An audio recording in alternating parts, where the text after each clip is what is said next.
Hi, I'm Old Norse specialist Dr. Jackson Crawford. In the last installment of my video series on the saga of Gisli Sursson, we saw that Gisli's best friend and brother-in-law Veststein had been killed either by his own brother Thorkel or by Gisli's brother-in-law Thorgrimr.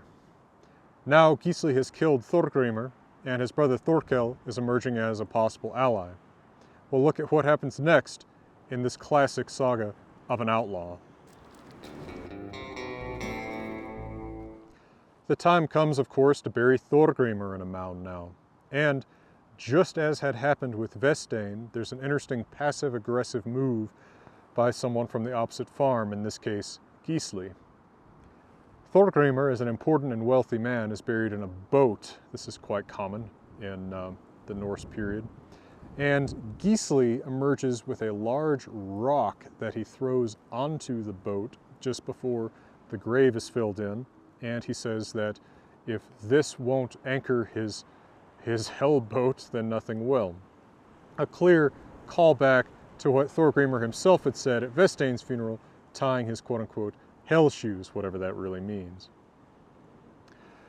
Now, Thordis, Gisli's sister, and of course the wife of Thorgrimr, killed by Gisli, strongly suspects that Gisli killed her husband Thorgrimr.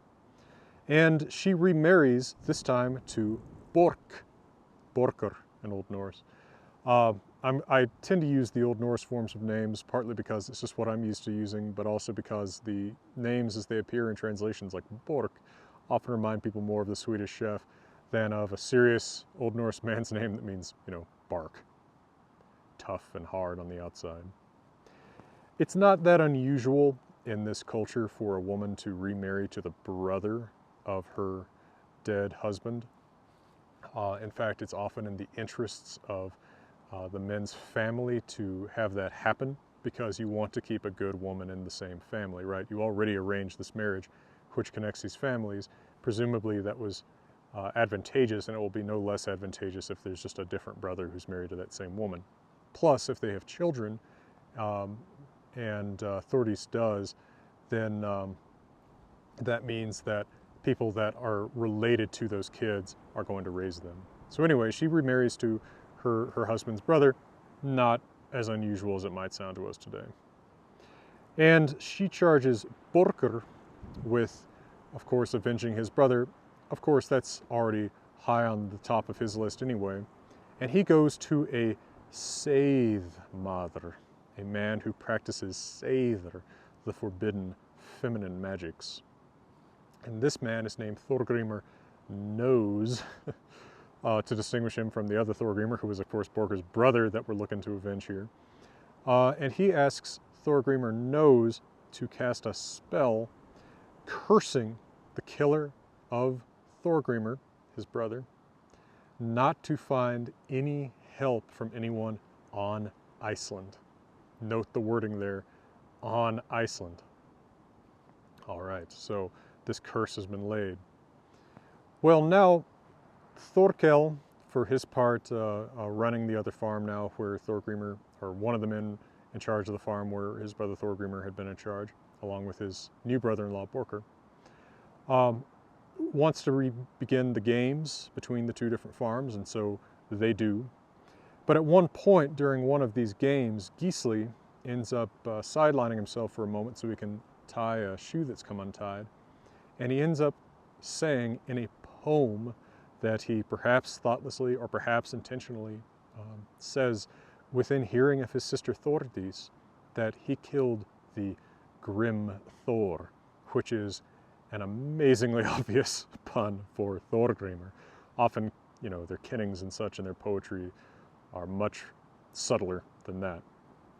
Thordis, of course, overhears it, goes to Borkr and says that he needs to kill Gisli. He is definitely the killer of Borkr's brother, Thordis' ex-husband. And Borkr says the famous line that we see in so many sagas, that women's counsel is often cold. Now, Gisli expresses, by the way, when he finds out about this from Thorkel, who continues to warn him and be useful to him in other ways. Thorkel comes and warns him that Thordis knows he killed Thorgrimr is now going to send Borkr after him.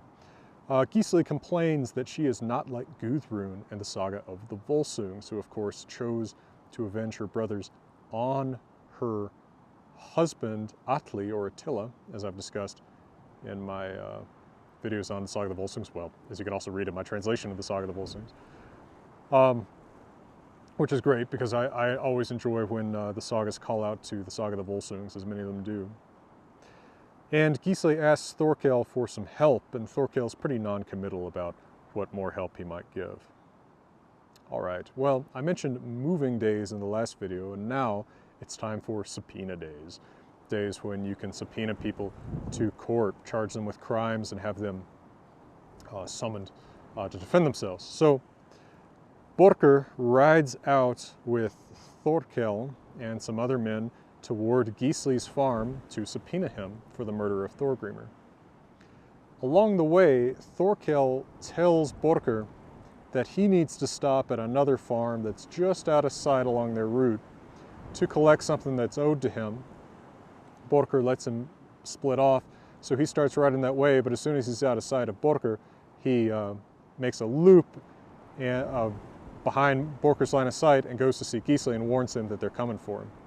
Then he rejoins the pursuers. Now Gisli, having been warned, now of course is going to implement a cunning plan, and this is a great demonstration of just how classist the Norse really are in their sagas. He tells his slave Thorthr that he has served him so well that he wants to go somewhere with him. And he says, you know what, instead of you walking alongside the wagon while I ride and I wearing my fine clothes and you wearing your rags, how about you ride and you wear my nice clothes and I'll wear your rags? And so the slave, who's portrayed as pretty stupid, as slaves often are in the sagas, boy, that wind whipped up pretty bad.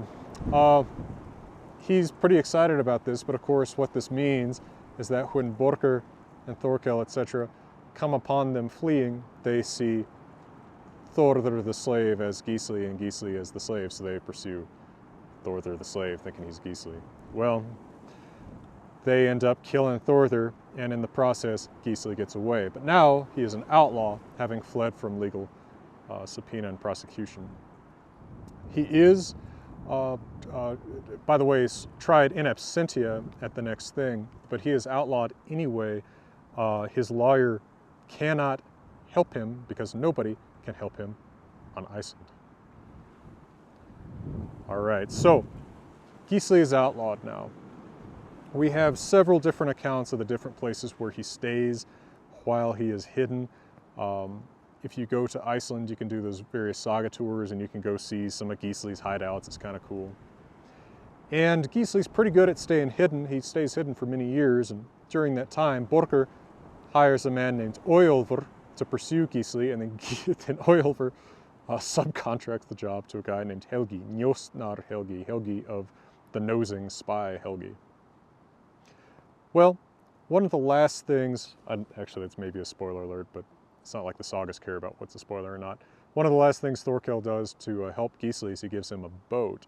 And so Gisli rows out in a little boat to an island off the shore of Iceland where a cousin of his named Ingjaldr lives. By the way, as he is rowing away, he tells Thorkel that he has a sense that this is the last time they're going to see each other. And anytime you see that kind of talk in a saga, it means it's the last time they're going to see each other. So he goes out to this little island where his cousin Ingjaldr lives. Ingjaldr has two slaves, a man and a woman, and he also has an idiot son. I mean, there's no nicer way to put how that's put in Old Norse. This son is mentally handicapped. Clearly, what specific ailment he might have is never, I mean, I can't tell from the way it's described, but he's left outside on a leash and made to eat grass like an animal. Well, in the meantime, so Gisli actually stays out there for several years. Ingjaldr can help him because he's not, here's your loophole for your magic spell, he is not on Iceland, right? He's on an outlying island. Now, while Gisli is staying at Ingjaldr's, several years pass, but eventually Helgi finds out that Gisli is there. He actually pretends to be a sort of stranded fisherman out on this little island, asks Ingjaldr's wife if she'll put him up over the night, and then he acts sick the next morning so that they leave him alone or just let him stay in bed. But while the others are out doing their work on the island, he noses around, as his nickname Njósnar Helgi suggests, and sees the wife feeding someone. Someone's arm reaches out from a hiding place, and of course that's Gisli, so he goes back and reports that to Oilbjörn and Borger, who end up coming in boats to pursue Gisli. Now, in this instance, Gisli is going to pull his mean trick again of pretending to be somebody else that he doesn't care about as much. He's going to pretend to be the, quote, idiot son on the island. And he goes out on a little fishing boat with the lady slave, and they pass the pursuers, who just joke about, you know, how the lady slave is, you know, oh, poor lady slave, you've got to deal with this idiot. She's like, yeah, he really is an idiot. And meanwhile, the man slave is back with Ingjaldr on the island pretending to be Gisli. So when they get to the island, they see Ingjaldr and quote-unquote Gisli, but it's really this man slave ready to fight them.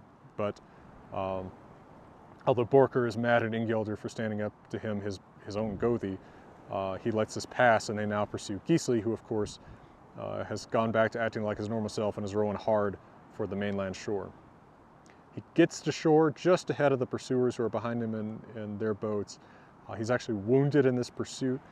By the way, he does give a couple coins to the lady slave and says to share them with the man slave to as their reward for their help. So I guess he is occasionally nicer to slaves. And he runs off, and the first house that he comes to, he asks to be protected, and of course hospitality being a central tenet of Norse culture, the couple there helps him. They put him under the mattress of their bed, and then the woman of the house, the wife of the house, gets on top of the mattress, and when the pursuers show up, the man of the house says, yeah, search my house, see if you can find Gisli.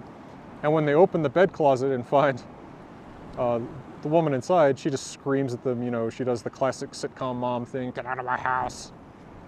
Right. And they leave, presumably just ahead of her hitting them over the head with the medieval equivalent of a skillet or something, or a curling pin. All right, so Gisli has lost his island hideout. Meanwhile, at a thing, Thorkel is going to meet his destiny. Meanwhile, at a thing, right, a law court / festival / legislative meeting in early Iceland, as well as in modern Iceland, I suppose, Thorkel happens to be approached by two young men who ask him if they can see his fine sword. Now, during the thing, you are not supposed to openly wear weapons. You're supposed to be armed as a man in this society, but you're supposed to wear these, what they call peace straps, across the hilt, which make it harder to draw. You have to snap the straps in order to draw it, so you can't just instantly draw your sword like you normally can. He hands the sword over to them, and these two young men, who seem to be teenagers or so, they draw the sword, and he says, I didn't give you permission to draw the sword, and they say, we didn't ask it. Right, your classic sort of Schwarzenegger-like lines of people killing or dying in the sagas. So they kill Thorkel with the sword, and they run off. Well, join me for the next installment of my video series on the saga of Gisli Sursson, when I will be covering Gisli's great final battle. I hope you've enjoyed this summary. I hope you'll look at some of my more than 280 other videos on this channel about all aspects of Norse language, culture, and myth. I hope you'll check out my published translations, such as of the Poetic Edda and the Saga of the Volsungs, also available as audiobooks by me. And I hope you'll consider becoming a patron to help me make these free videos in beautiful places in my Rocky Mountain homeland of Colorado and Wyoming. For now, from beautiful Colorado, as storm settles onto the mountains behind me, I'm wishing you all the best.